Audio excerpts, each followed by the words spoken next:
Hello. Cool. We're still amazed by that animation. Hello, everyone, and welcome to the Cape and Cowl. What's the name of this show? It's the Pick of the Week show, that's for sure. Yeah. Never-ending book club show. Been a while. Sorry, took a vacation last week. So this is the show where we like to talk about single-issue comics and other things, basically new releases that came out to highlight some cool stuff we enjoyed and hope that you enjoy them too. We're very excited today because this week was huge. I feel like when I read all my books on Tuesday night, I was like overwhelmed with the quality. So I'm going into this very excited and a little bit overstimulated, but I'm going to do my best to focus and give you cohesive thoughts.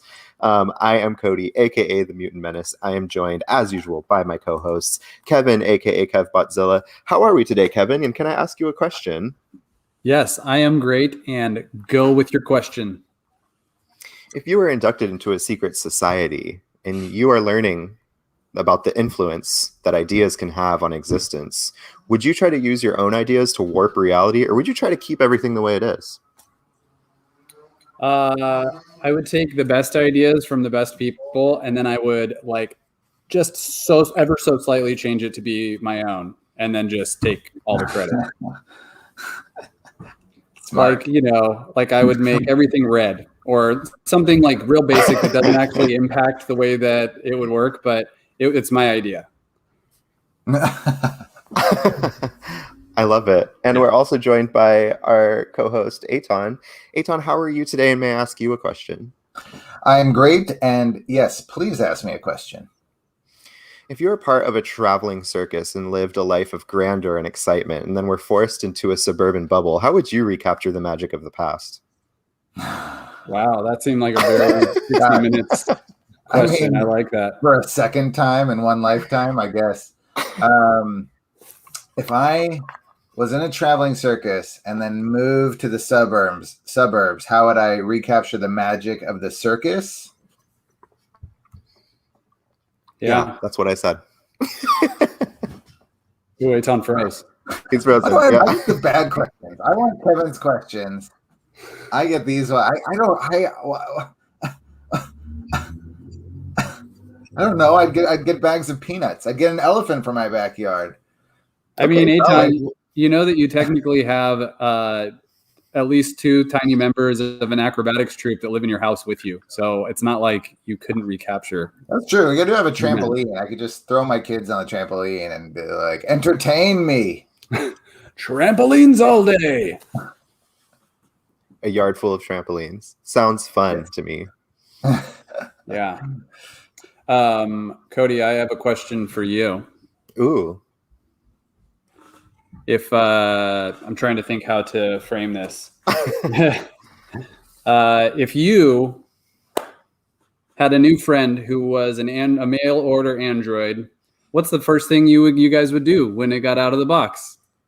And this is a friend android. This is a super appropriate, all ages friend robot. What would your first adventure with your robot companion be? I'm glad you clarified, because I won't say that on air. But I think we would probably we would definitely get ice cream. We'd get milkshakes. Milkshakes are my favorite thing on this planet, so that would be the first order of business. Yeah, nice. Preferably malt, probably chocolatey. Question: does the robot eat, or are you just going to take a robot to watch you eat ice cream? I think the robot. I think you could choose. The robot could participate, and then it would just eat it, and it would just come out later.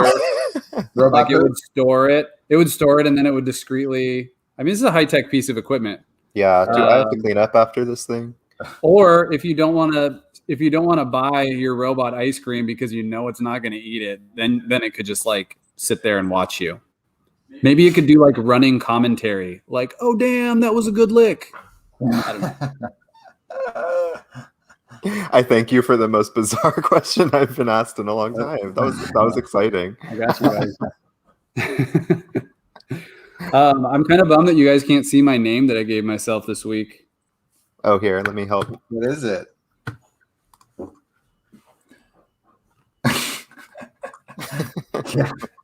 Kevin Howard, Schmeeza Detective. Schmeeza Detective. Pizza. It's not pizza. Schmitza. Yeah. Cool. Very nice. Hey, Primus. Hey, Filthy Rich Bone Man. Thanks for joining our video today. Yeah. Hi. Hi. Yeah. Did we talk about some comics, or do we want to just keep going with the questions? Just like more questions. Yeah, comics. I'm down. Let's do it. Yeah. Who wants to go first? Not it. I'm overwhelmed. I'll go first. Do it, Schmitza. Since Cape and Cal, I saw your Insta. You're getting closer to the new store. Yes. For those We that are are. here hanging with us, we are getting much closer to reopening to the public for shopping. It's looking like it's probably going to be around 3 to 4 weeks, though that time period is fluid. We have some things to do, lots of things to do. And once we're done, we will definitely communicate that to our followers clearly so that you guys know what to expect, what things to do to come down and be safe and all of that stuff. So thanks, Primus, for checking with us. Appreciate you joining us. Yeah, buddy. Cool. All right. My first pick is the inspiration for that amazing question that I asked Cody a moment ago. It is called Made in Korea. It's so good. I didn't know what to really expect because the solicit for this title was really vague. I think the solicit said something like, step 1, open the box. Step 2, turn on your companion, or something like that. So I had a sense that it was about maybe little androids that have like a family that they join, and there's some sort of a turning on process for them. I know, hard-hitting investigative work that I did there, but the book ended up being so superior to what I thought. We start out with a gentleman who's working in Korea at this Wookjin Industries. He's a software designer, and he seems to be working on some test that keeps failing over and over, but then the test succeeds. And then we're taken away from that. We have no idea what happened to a family in Texas who is meeting up with another family who got one of these little android children, which in this world and in this comic are called proxies, essentially a replacement for a biological child. It seems like humanity at this point in time has lost the ability to have children. So it's like a very nuanced, multi-layered solution to that. It instantly makes your mind start spinning with how that sort of a world would function. It's kind of weird. And also just with people's general distaste for new things or jealousy over what other people have. I mean, it digs right into that immediately. Is that what happened? I didn't get that. Did I miss that? Yeah. No one can have kids. Yeah, that's the sense. That's the sense that I'm getting. They haven't come out and said exactly what biologically is happening with because I know the main characters couldn't. Yeah, I mean, I feel like. Let's see. Maybe it is just these. Maybe it is these characters and their friends. Yeah. So there's an exchange that led me to believe that when they go over to their friend's house who just got a proxy and they're showing off their top of the line child that they just bought, which is kind of weird. One of the guys says, "Smartest men on the planet need to quit making phony kids and find a goddamn cure already." So there is something going around that's preventing humans from having babies. Right. I don't know how deep the issue is. I'm sure that we will find out a bit more as the story progresses. I completely had that same takeaway, and the only reason I question it now, interestingly enough, just flipping through the issue, and this is no kind of spoiler, but this is the advertisement for issue number 2. Mm-hmm. Yeah, you see that? But so down here by my finger is the new proxy that this family got, this new child. And it looks like she's on a bus of other children. She looks quite a bit younger than all of them. Maybe there was like a certain point where they were unable to have kids and we have some like pre-existing youth. Yeah, maybe. I don't know. That'll be interesting to find out. Yeah. I totally skipped over the creative team for this. Let me tell you guys that. Sorry about that. This is a story by Jeremy Holt with art by George Schall and lettering by Adam Wallet.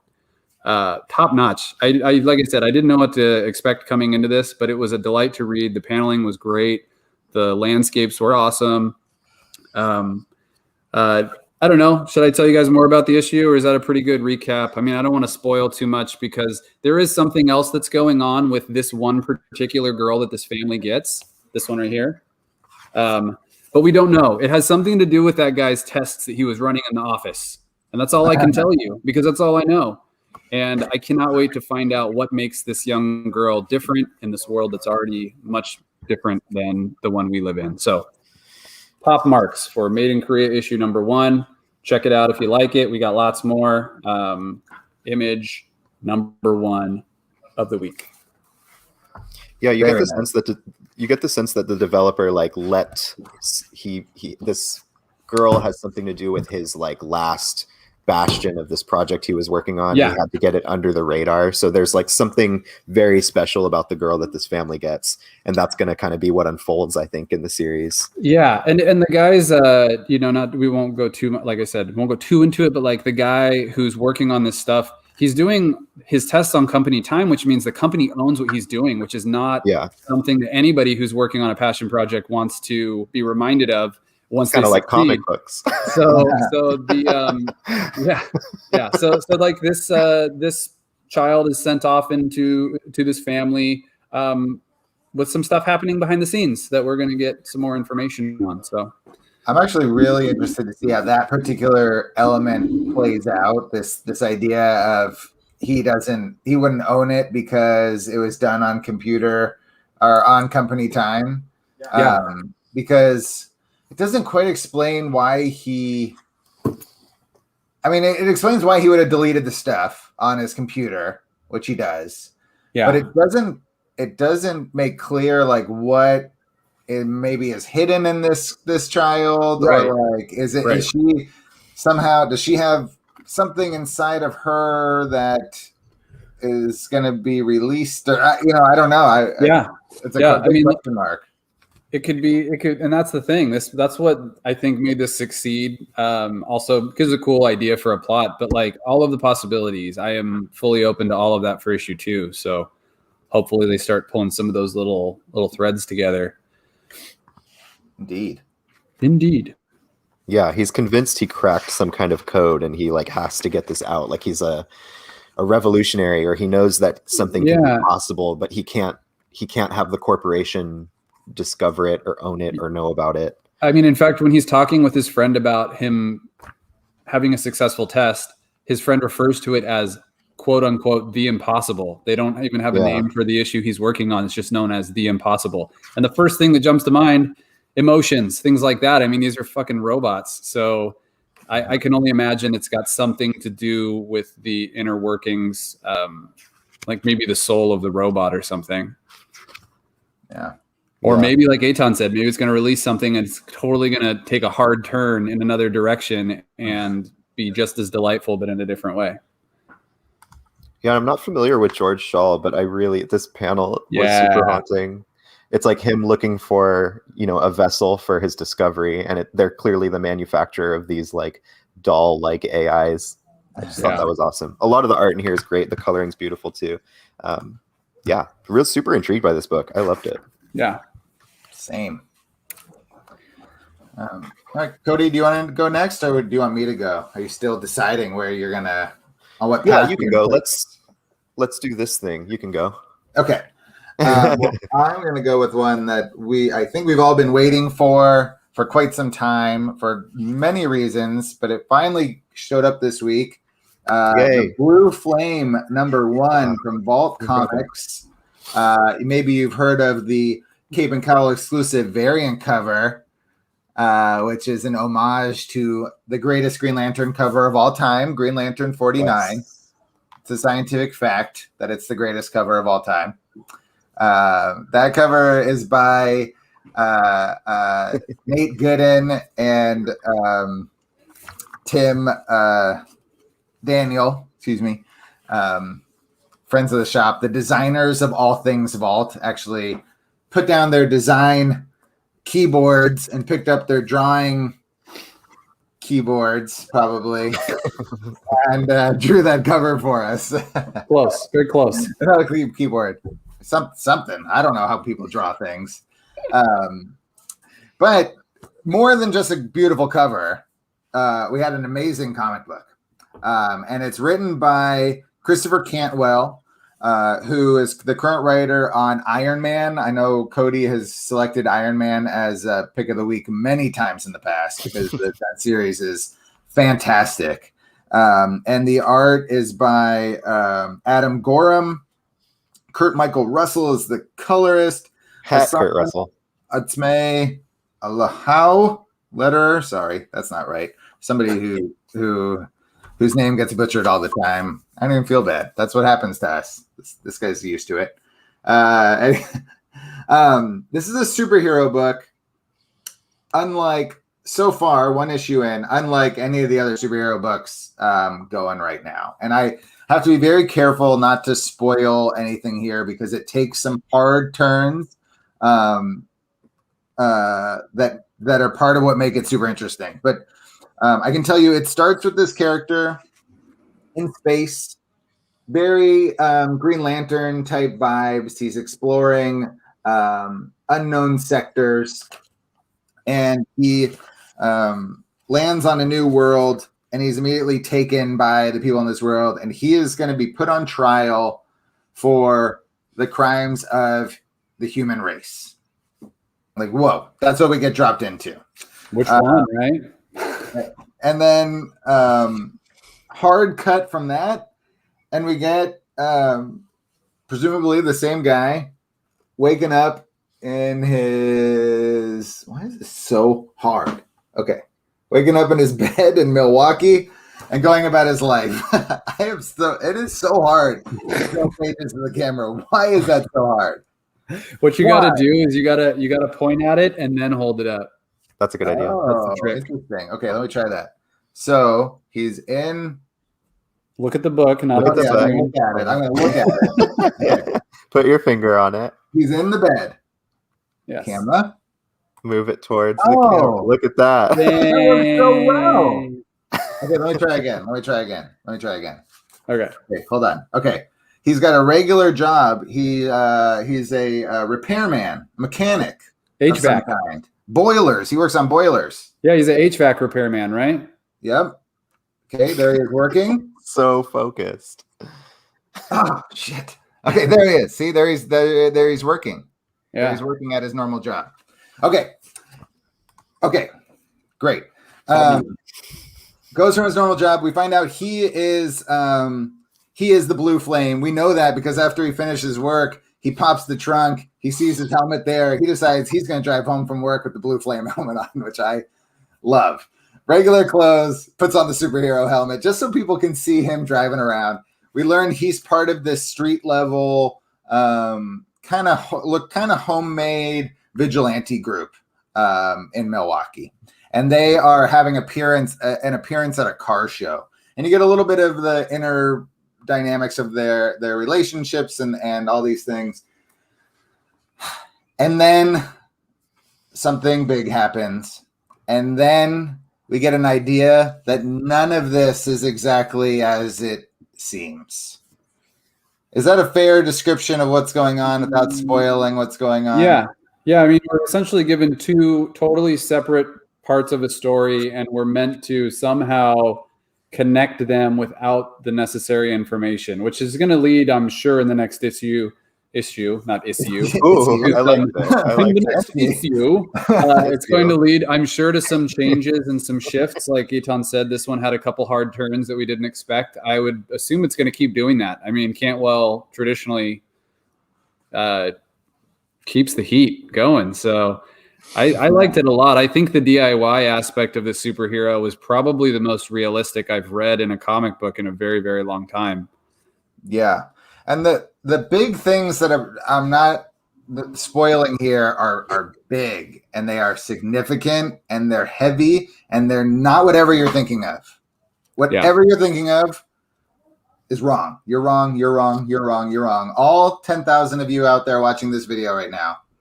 Did you get Ex Machina vibes from this at all? A little bit of Ex Machina. I was really had like Miracle Man in my head. But yeah, there's definitely like the regular guy vibe. Who, let's see how good of a superhero he is. But I feel like this isn't. Maybe it's not really a superhero story. I mean, it's Cantwell, so it's probably not. Yeah, maybe it's a superhero story. It's like framed in the like some of the tropes of superheroes to like make it easier for us nerds to identify with, but it's really going to be kind of exploring some other things. Yeah, I mean, so when I say that I really like the DIY aspect, I like how like you can totally picture him being just a regular guy acting as a superhero. Like you said, he's driving around in his car, so people have an idea kind of who he is, maybe in some way. But people see him out on the road like a normal dude. And I don't know, like I just felt like I could see this guy actually driving, like pulling up in a car next to me and being like, "Oh, Luke Lane, what's up?" Like a lot of the pressure of being a superhero and being concerned about your secret identity and being concerned like about protecting all those around you. Like I'm sure it's a factor, but it really wasn't something that was presented as like the first thing that you think about in a superhero world. It was more like, go get the job done, max out our credit cards to get a new HQ. Like we got to get the fucking oil changed in the super van. Like it was awesome. It was so much fun to read these normal fucking people fitting into superhero life. I'm super excited for the next issue. And there's not actually any super heroics here. There's no villains being fought. There's no, other than at the beginning there when we see him flying in space, there's no display of powers. So far, all we know about him is he has a suit that he built that runs on, was it cobaltium or some shit? It's like the hottest burning fuel in the universe. So I mean, it's like he's like a technological superhero, at least as far as we know. Yeah. I really loved this book or this first issue because it kind of there's moments at the end that that something very dark is involved, but overall it felt like it was so incredibly charming, and meeting the group that he rolls with of the other heroes, they're instantly likable, and it kind of felt like it grounds the superhero thing into our real world and kind of it kind of keeps you familiar with it in a way that like, oh, sorry, I just got a terrible alert on this computer that hurt my ears so bad. Anyway, sorry. But yeah, it kind of like takes that idea of the everyman without, at least this first issue, I didn't feel like had that deconstructionalist vibe of like a lot of 80s books where it's like, what if they were us and they were miserable and flawed? They're actually like really charming, and like you see them in the room together and you want to know them and you want to think that those heroes are on your side, and they feel like they are in this first issue, and they were just like relatable and fun. They're just a cute group of friends. They all seem like they have each other's back. Totally. They get along, which is different than like, your typical Marvel team always bickering. Right. So it sets up this really ideal, picturesque situation, and by the end throws a big wrench in that, but they're instantly likable. The things like you mentioned with the introduction of Cobaltium and like the first page had this very palpable Silver Age charm to it. It's like written very big and bombastic, very Stan Lee, and just like super infectious. It grabs you right when you start reading this book. Anyone who loves superheroes should not miss this. I think it's going to be special. I'm a little bit biased. I love Christopher Cantwell, but the man writes a good book, and any fan of superhero books should check it out. And I'll say the Vault guys, the Vault team is very bullish on this book. There's statements from the publisher that thinks this is the best thing that they'll ever publish, which is pretty high praise. Yeah, from somebody who has to stand behind the rest of the line for the foreseeable future. Well, he's seen the other issues coming up, right? They had to send him some sort of draft, so he's got to have some idea. Yeah, and it just I think, like Cody said, it felt special one issue, and it felt like this is gonna be like a major thing to read. So everybody go read it so we can actually talk about these major spoilers that we're dancing around. Yeah, because it really just changes everything, and And by the way, it's not some big like sci-fi Grant Morrison weirdness or something. It's Yet. It's a moment. We'll see. It's a moment in time for the characters that changes everything forever. Yes. Confirmed. Perfect. Hey, look at that! 25 minutes in, Cody. What's your first pick? I'm going to talk about 10 books. Nothing wrong with that. Yeah. Okay. I'm going to talk about this book because I feel like I have to clarify why I asked such a weird question at the top of the show. But one of my picks this week is Haha. This is issue number 5. Oh, my favorite one so far. It was so good. Between this one, this is probably my favorite, but I also really loved the one with the mime and the robot that fall in love. That was really lovely. Yeah. But this one I love for very different reasons. This one is drawn by Gabriel Hernandez Walta, who people will recognize probably from as the artist and co-creator of the Vision series with Tom King. I'm sure you probably recognize some of these lines if you've read any of that, but just absolutely adore Gabriel Walta's work, and that really helped steal the show for me. Also, I fell in love with this issue immediately because it stars, for anyone that doesn't know, really quick, Haha is basically a book by Maxwell, right? I always get his name wrong. Prince. Yeah, Maxwell Prince. Maxwell Prince. Yeah. So Maxwell Prince is the writer of Ice Cream Man, which is a long-running horror anthology under Image Comics. And Haha is under Image Comics as well. And this is Maxwell Prince's exploration of clowns and clown culture and telling like horror stories involving clowns, but also just kind of bizarre existential stories about clowns. Because the thing about Maxwell Prince, he occupies this very unique approach to horror or the genre, because a lot of his stuff is slice of life. A lot of it is absurdist or surreal and very bleak, very like it just leaves you with this feeling of dread or bleakness or hopelessness. And that's kind of the genre that Prince occupies. And this issue was a little bit different for Prince, especially in terms of the series Haha, because we meet this old woman who is dressed as a clown and she shops at the same grocery store all the time. And she's just always constantly complaining. Everything is miserable. Life is boring. Life is not what it used to be. The prices of groceries are too high. It's stupid. Nobody has manners. Kids are loud. Everyone plays music in the streets. And then you have this mirrored with the cast of these kids, and they're like, you know, they're children. They have a lust for life, and they, specifically causing mischief, and they want to see who can pull the best pranks. Everyone gets assigned a prank, and our main character, I think, is it's like Billy. I think his name is Billy. He gets dared to go into the creepy old clown lady's house and bring back an artifact to prove that he has guts and can steal from the weird old lady who dresses as a clown. And then from there, we start seeing that this woman is super sympathetic. She actually comes from this life of grandeur, of bigness, of being in the circus. And she's experienced a lot of loss in her life. And so she becomes very sympathetic by the end of it. And you start learning about more who she is. And she kind of has a confrontation with the boy. I have to share this panel. She has a confrontation with the boy who makes it into her house. And she's screaming at him and holding her knife, and this is just such a well-illustrated panel. But basically, by the end of this, they come to this understanding that bridges their, you know, age gap, bridges what they need at that moment in their life, and it ends up being a super beautiful story about what we leave behind and how we adapt to, you know, moving on and finding the pieces of the past that help us embrace the present and look into the future. And it's just incredibly touching. Yeah. Totally like stands out from the other issues of Haha, and I just found it really, really emotional and quite an experience. And it really left me, this kind of book I put down and just kind of sat with it for a while because I thought it was really beautiful.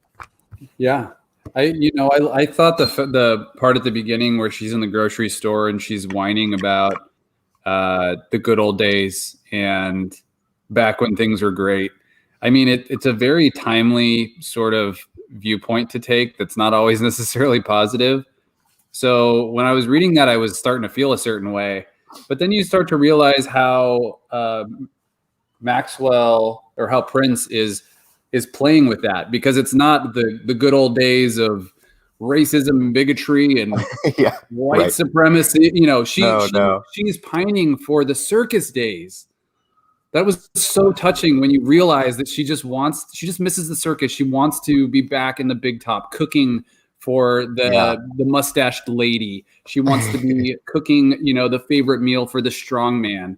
And then at the end, she finds a way to connect to the generation she started the issue by complaining about. It was just like an awesome full circle that it warmed my heart, which is not how I felt for most of these other issues. And there are just like really like gut-wrenching lines of dialogue. The prose that like Prince's narration is like beautiful. It flows the way it's even arranged, the moments you turn the page leading into these next pages. It was written beautifully. And there's like a line of dialogue where she's talking to the kid and he's trying to explain why he broke into her house. And he says, well, I'm part of a super secret club. And she just kind of sits and says, me too. And it's just like my heart, like so many moments just like melted my heart. And yeah, there's a passage in here that says, it's talking about this dish she's making because she needs comfort food. And Maxwell Prince has some narration bubbles and it says, and who doesn't like a little bit of comfort food? High in calories, high in carbohydrates, high in nostalgia, high in sentimental association, the creamy, buttery stuff of our youth. And when you see the creamy, buttery stuff of our youth, the imagery that we get is the kids in their club kind of rolling on their bikes. And it's just like, I don't know, this is the kind of book that really would speak to like an aging generation and just kind of like, I don't know, it's hard to explain, but the way it's written so beautifully. Chef's kiss. Yeah. That was it's such a poignant issue. I'm interested to try and read this like little collection of 5 stories all together and see how that roller coaster is when this is finished. The trade is going to be so weird. This is going to be one of the weirdest trades. Like they're so disparate. These stories are so different. It's going to be strange. But like the first one was like about a suicidal clown or something. I mean, it has taken a very drastic shift in tone from the first issue. So yeah, the first few are like peak Maxwell Prince being bleeding shit. Like, I legit thought this was a horror series about clowns, but it is literally just a series about clowns, whether it's horror, happy, whatever. Well, and it's people, right? Like he's humanizing the profession. It's really like just they're feeling the most basic human things. Yeah. And it's like, it's cool. Clowns aren't people though, so it's kind of weird. Wow. I will not be associated with that.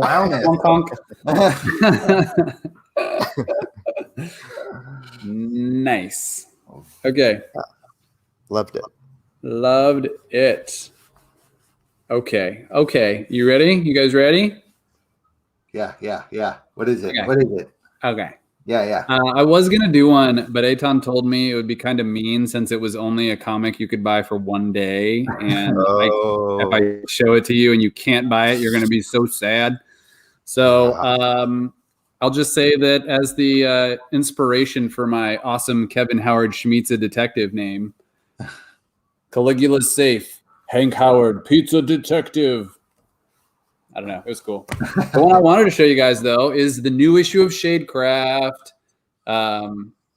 We were just gushing on this show when we did our last little book report thingy about Skyward, which was the previous outing by this creative team. It's a series by Joe Henderson, art by Lee Garbett. Lee Garbett, so good. Color, Antonio Fabella. Simon Boland as letterer, and Rick Lopez as editor. Never mentioned the editor in this show. That's the first time, guys. We're here for history. But we kind of left off with, is her name Sadie? I can't remember her name. Let's call her Sadie. Yeah. No, let's not. Find what her name is. Zadie. It's Zadie. I was close. Hey, perfect. I'm calling her Sadie. So Zadie is in the throes of a shadow panic attack when this issue starts. And the way that this team develops the story, I don't want to spoil too much, but we start to find out that these shadows that seem to be following Zadie, that seem to lash out at her during times of emotional distress, including this, shadow who claims to be her brother. We find out that it's not just a thing that's happening to her. She has an innate ability to control these shadows and maybe weaponize them or something. So I got really excited when this was introduced in the story because I felt like we're going to get a little more of like a like a beat 'em up or like using powers to fight evil sort of story than we got from Skyward, which was more of like humans fitting into the natural world after everything changes. I'm pumped on this. I'm really excited to see what kind of cool ass shadow power she gets and what the heck is up with this brother shadow that's just following her around. Let me see if I have a favorite page. Oh, and she does some training with her shadow powers in a room full of like these giant like spotlight floodlights, just in case the shadows go out of control. That's the thing. If you guys remember what I said about Skyward, it's all the little shit, all the little tiny ways they work in the different mechanics and how this world works and how the different powers play with real world application. Hit the nail on the head every time. Never been disappointed by this creative team. Well, not yet. Okay, let me show you a cool page. Yeah, Joe Henderson is good with the what if things. Like, okay, if this is the rule that I made, then what if this happened? And like that's how he plots things, and it works really well. It's a very like manga style of storytelling. Yeah, you're like, right. Actually, set the rule, set the weirdness, like let people know what's different about what's going on, and then let's have fun fitting everything into that. Yeah, and that's why I love manga and animes, because you get those rules right up front. So you don't have any excuse if you don't know what the hell's going on. And often there's like that escalating effect, like how far can we push that and what's next, you know? Right. Okay, I'm just going to show you. I'm going to open up on the main page so you guys can see her Shadow Panic attack. Look at that art. I love that art. It's so good. Lee Garbett. You are amazing. And before you pull back, there's I don't know if this is going to be the thing going forward for all the issues, but I hope they keep adding these supplemental pages. Look at the ink work on that. That is insane. That's before the color even hits it. Man. So yeah, Shadecraft, check it out. We got plenty of issue number 3A still available, and probably some 1s and 2s, maybe not 1, definitely 2. But we'll help you find it if you want to read it, which you should. Yeah, and really quick, not to butt in, but the Loki trade is out this week. We talked about this when we brought up Lee Garbett and Joe Henderson's work. Right. No, this is Al Ewing. Al Ewing's doing the writing, but there's a bunch of Lee Garbett art in here. This trade's out. It's $39.99. If you like Loki, there's like a series coming out on some small channel called like Disney Plus. I don't know, but yeah, if you like that, check out Loki. I heard that like they were gonna make a couple episodes. There was a character that had that name. Cool. Okay, my next book. I'm so excited. I was excited about my last book. And now I'm excited about my next book. Maybe equally as excited. I don't know. Okay. I'm going to show it to the camera. Yay. I did it. Milestone Returns Infinite Edition 0. The official return of the Milestone universe. Oh my God, that is the title. I didn't even see Infinite Edition 0. Milestone Returns Infinite Edition 0. So it's basically the name of our podcast, just a new DC universe of characters. Got it. Yes. Got it. Exactly.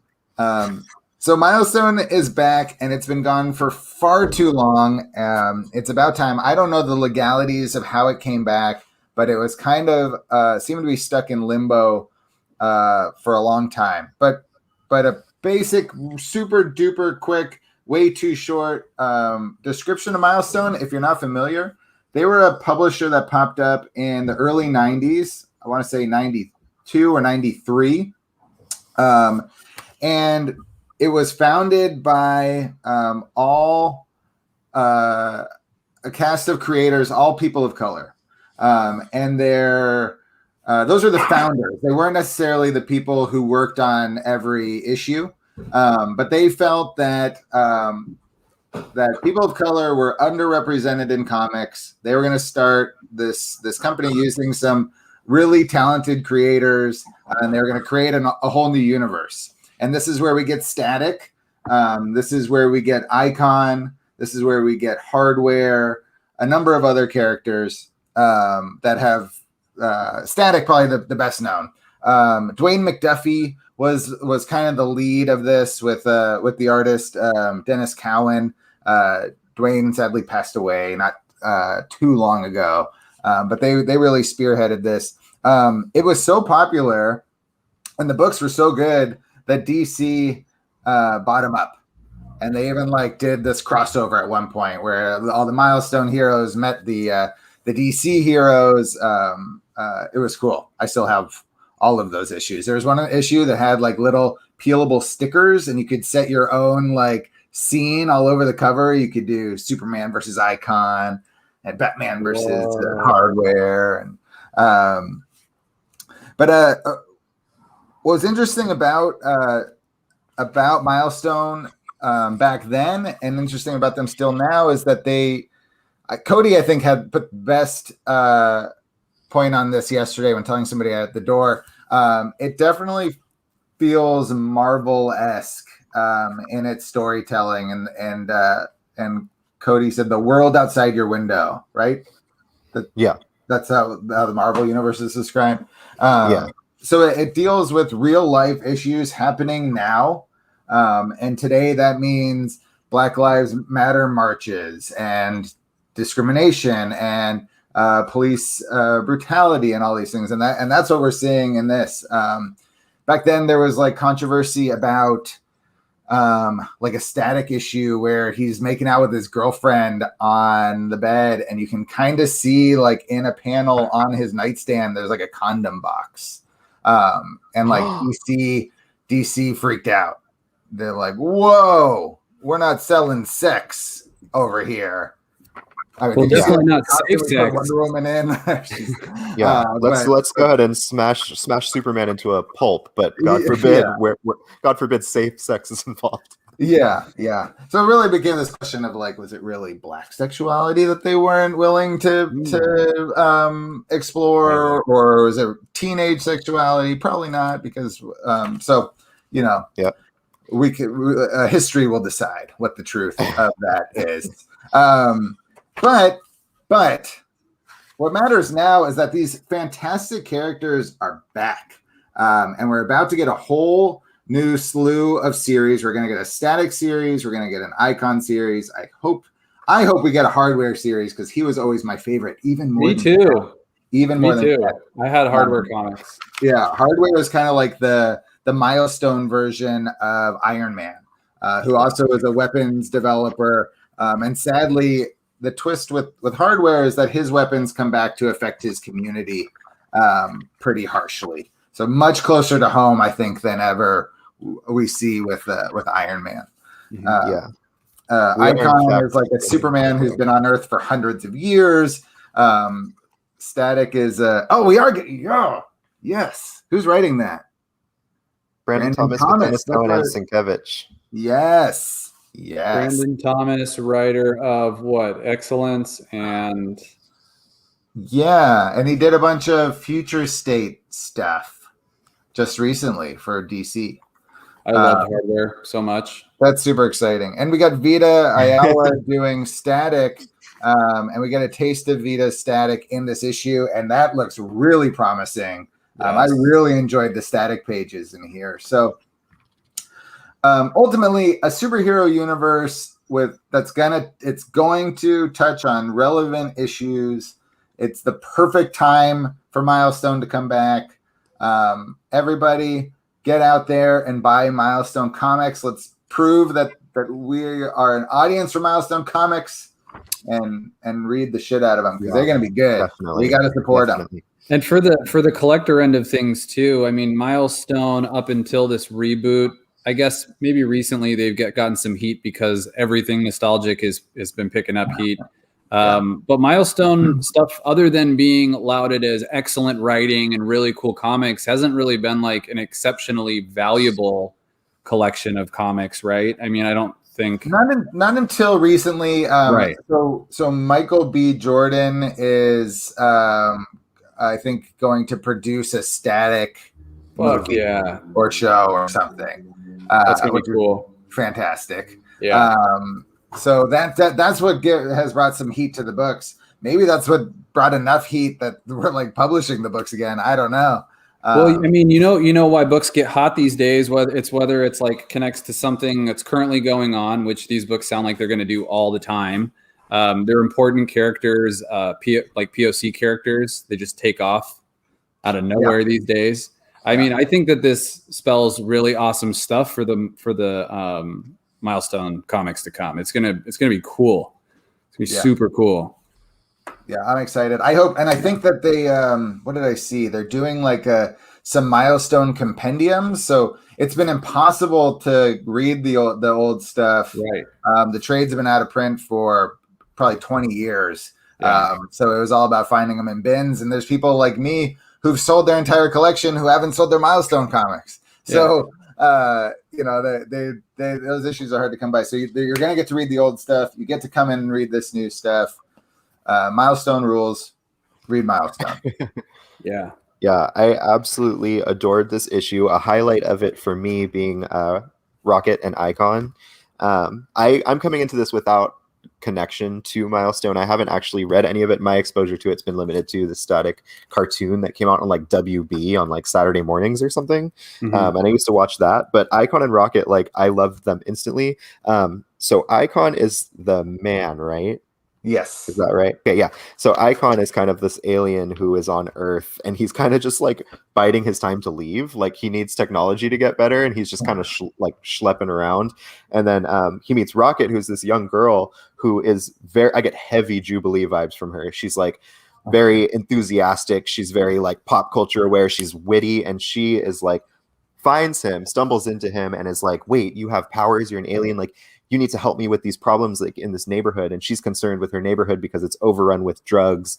And there's all this like her and her mother fear going to the store together because they get harassed, and they start small cleaning up their neighborhood. And then before you know it, they're like traveling across the world and across the United States, intercepting drug peddlers that are bringing drugs into her neighborhood. And she can kind of elevate to that level because she has his help. And it's just like, I was so caught by them, and they're getting a series too. It's also teased in this book.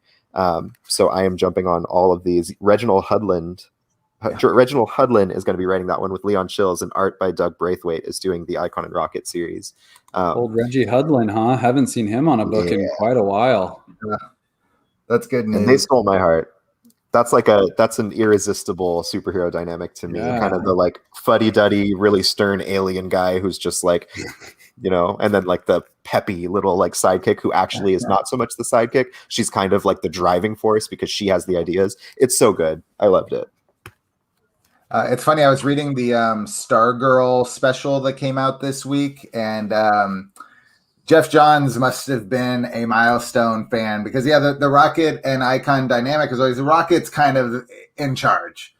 She does have that super fun personality, so she's not like Batman telling Robin what to do, you know, but she's kind of calling the shots, and he's like, "Yeah, you make sense. Let's go do those. Let's go use my powers to do those things." And Stargirl is kind of the same. You got this like 15-year-old girl and her retired stepfather superhero who's got like this giant armor thing, but she's the lead and he's the sidekick, and it's very clearly the relationship, and it is, you know, it is reinforced like every issue. So I like that dynamic a lot too. It's fun.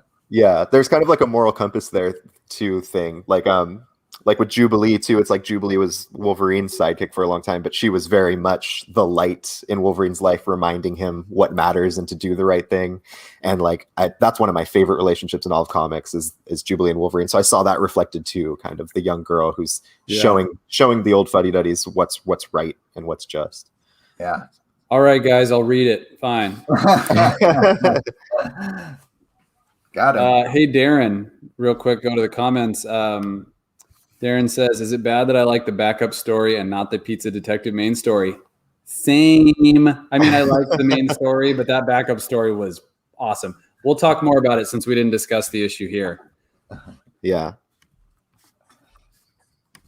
It's a little old me again. Yeah. Little old you. Woohoo! Okay, so shocker. Cody's talking about X-Men, but this is particularly important because X-Men is a weird book right now. It's a weird book. The flagship is a little strange, and it hasn't been everyone's cup of tea for a variety of reasons. I mean, there are those of us who are going to follow it no matter what, but there's some people that X-Men has been a little bit too, how do I phrase this? Jonathan Hickman is using the flagship X-Men book, or has been using this book as kind of a launch pad for ideas that are further explored across the X Pantheon. So you'll see a lot of these ideas followed through in New Mutants or in, Hellions, Excalibur, etc. So it's not a format that a lot of people were either comfortable with or familiar with. And it's almost read like a kind of anthology of a Krakoa anthology, or the current goings-ons that progress the overall X mythology. This is issue number 20. This is by Jonathan Hickman. The art is by an artist I really liked, but I'm not familiar with, Francesco Mobili, and the artist is Sunny Go. This issue feels very Hoxpox, House of X, Powers of 10. This is jumping back onto the Orcus stuff, and it jumps back into Mystique's situation, and Mystique's kind of, Mystique is a character that is doomed to be kind of double agenty, and Mystique has her goal of getting her wife back. She just wants her wife back and hasn't been able to get her back, even with the resurrection protocols, because her wife is Destiny, probably the most prolific clairvoyant character who sees into the future, precognitive. And Moira McTaggart made it very clear in the beginning of the Krakoan age that there are to be no precogs on the island whatsoever. And Mystique is being used as kind of what Mystique is best at, right? Infiltrating via her power to shapeshift. And Charles Xavier and Magneto are being very, very shady ladies and exploiting her power to go investigate. And they're just saying, Mystique, if you succeed, we'll bring back your wife. We'll bring back Destiny. We'll bump her up to the top of the protocols. We've had our reasons why she's not at the top, but we promise. And sending Mystique on these suicide missions to get things done. And when she gets back, they play stupid. Or if she fails, they set her up to fail, and they're just being incredibly shady dudes with Mystique. And so if anyone's been invested in that story, this issue is huge developments. Like I said, you jump back into the Orcus stuff. It feels very Hoxpox. It's Jonathan Hickman doing what he set out to do in the very beginning. And as you can see, our buddy Nimrod is on the cover. Anybody who's been keeping up with X-Men knows that one of their primary goals is to hinder the progress of artificial intelligence because it's used as a primary weapon against mutant kind. But Nimrod being the pinnacle of threat to them, because Nimrod is this unbeatable machine. If you've read a lot of classic Claremont stuff, Nimrod was always not one to mess with. And so Nimrod is coming online. It's happening here. And Mystique is the one who gets set up to go take care of it. So highly recommend this issue. This is really exciting stuff as far as X-Men goes. It's going to lead into an event with X-Men coming up called Inferno, which sounds hot. So, so be sure to check it out so you know what's going on. For those that are in the comments here who are just blown away by this Destiny Mystique, I know, right? You check with us and we will help you figure out which issues you need to catch up and read that particular storyline, because it's a doozy for sure.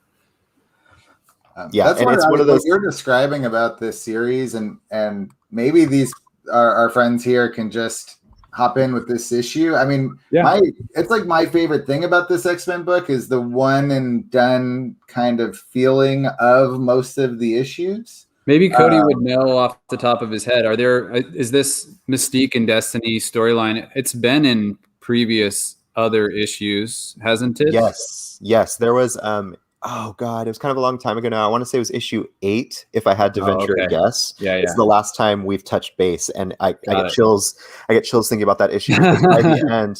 By the end, you see that Mystique was told either directly by Destiny or through the books of Destiny, which are these logs that Destiny keeps. But Mystique was told that there would be an island. It is not the first island. It will be the last island. And remember to bring me back. And if they don't bring me back, burn everything to the ground. And that's what Destiny told Mystique to do, which is just like, I get chills thinking about that issue. Like, so anyway, this is finally, we're jumping back on with that. And it's Inferno.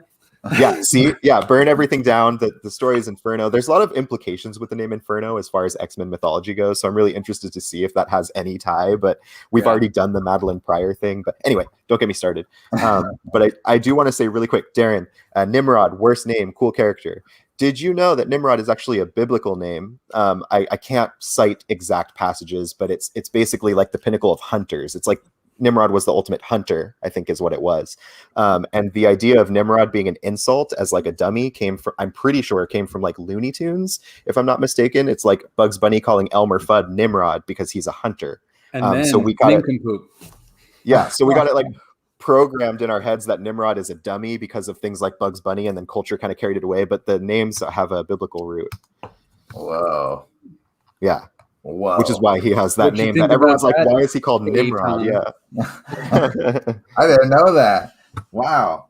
You should tell your dad. You probably blow his socks off. Oh, your dad knows. Rabbi, let me tell you something about something. Guess what, Rabbi? What do you know about the name? I got a story to tell you. Yeah, but it definitely sounds like an insult, which makes sense. Bugs Bunny would be like, Nimrod. That kind of it works. Chronicles. Juliet dropping the biblical knowledge. Chronicles. Cody just took us all to Bible school.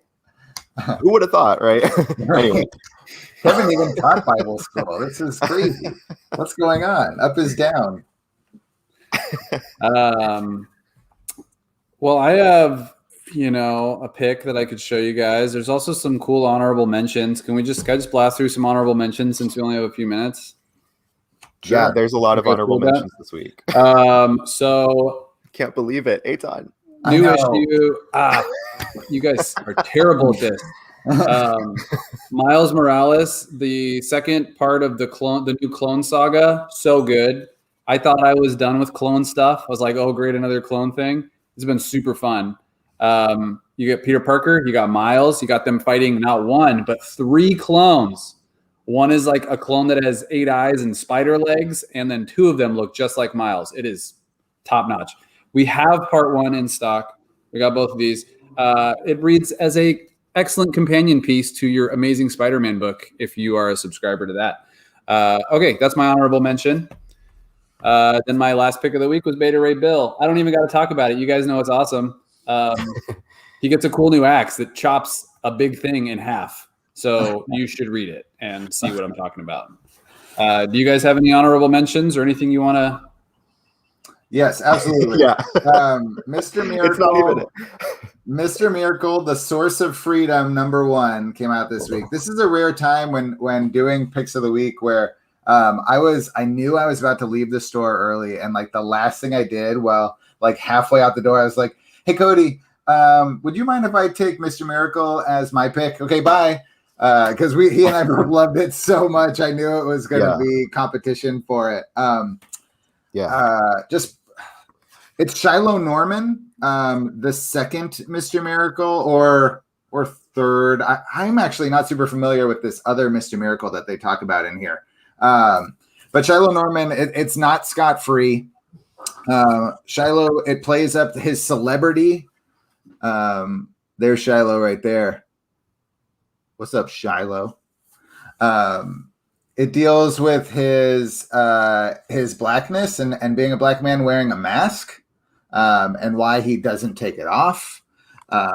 It deals with his life and relationships. It was just like, I did not see this coming. I thought it was a filler kind of mini series they're putting out there to keep Mr. Miracle on people's minds, and could not have been more wrong. This book was fantastic.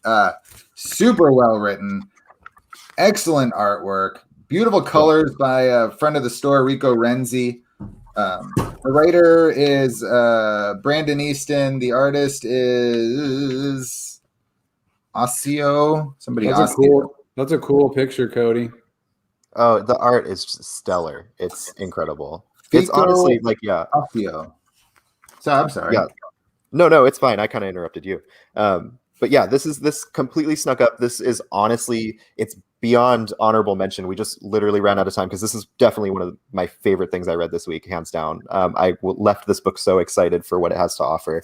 Like Eitan said, it has a lot to do with identity, but it has all those superheroics I look for. The art's gorgeous. It's also very human. He goes on a date before this issue ends. Fabulous. Everything I want out of a superhero book this ended up being, and I did not expect that. Before we go, I thought it was worth mentioning that even if you haven't been reading it, Read this issue of Department of Truth. James Tinian is legitimately teaching human beings how to do magic in this issue. Yeah, straight up. Also, another one of mine really quick. Something is Killing the Children. This is issue 16. Don't be intimidated by that big number 16. If you haven't read this and you're trying to just jump in, this is the perfect place to start. It flashes back to Erica Slaughter, our main character in Monster Hunter. It goes into her origin, and you just can jump into her past and learn who she is in this issue. Oh, that Jenny Frison cover Look at is Baby so Slaughter. beautiful. It's Baby so good. Slaughter. Yeah, I love this series to death. There are 2 softcover volumes out with a 3rd paperback on the way that'll get you all caught up. But in the meantime, I can't recommend a better place to start reading this if you want to dive in. So good. I agree with everything these 2 dorks have said. I think an important thing we need to, before we sign off, one thing we need to mention is that we probably will be, we'll probably have a couple weeks off from this show. Not that we don't love doing it, we really do. But we have a whole new, we have a batch of new people coming in next week. We have to get them onboarded.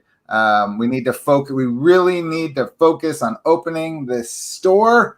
Truly, we can all come in here. So it's going to take our focus away from this show. But I think when we do get back with this show, and in just a couple of weeks, I think we're going to be better than ever. I think we got some improvements in mind. I think we've got some ideas that will make this fun. Oh, look at that! Look at that! I forgot to point out this Del Mundo. Go big screen for that. So this is the variant to X-Men 20. This is the Mike Del Mundo variant, and it's the most brilliant concept I can't believe no one has thought of yet, and I'm so glad it was Del Mundo who did. It's amazing.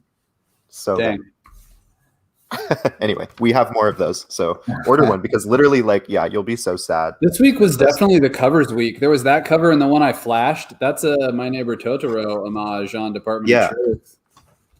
Mm-hmm. Yeah, and a Michael Oeming. There are so many. Whew. So many. Anyway, yeah, right. I told you at the top of the show, this was an overwhelming week, but in the best way possible.